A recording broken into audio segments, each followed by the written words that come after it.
Hvers vegna gagnrýna hagsmunaaðilar ekki mína umfjöllun á verktakalánunum?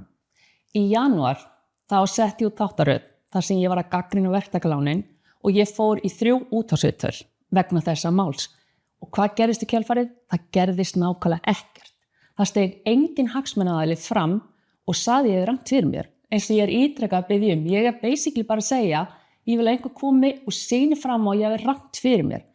Að það sé frábært að taka verktakalánin, að hagsmunir kaupenda séu tryggðir og hvað ætli það að gera?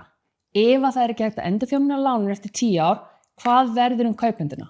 Fara á götuna, þurfa að selja ofan af sér eða verður framlengt í þessu lánum og á hvaða kjörum?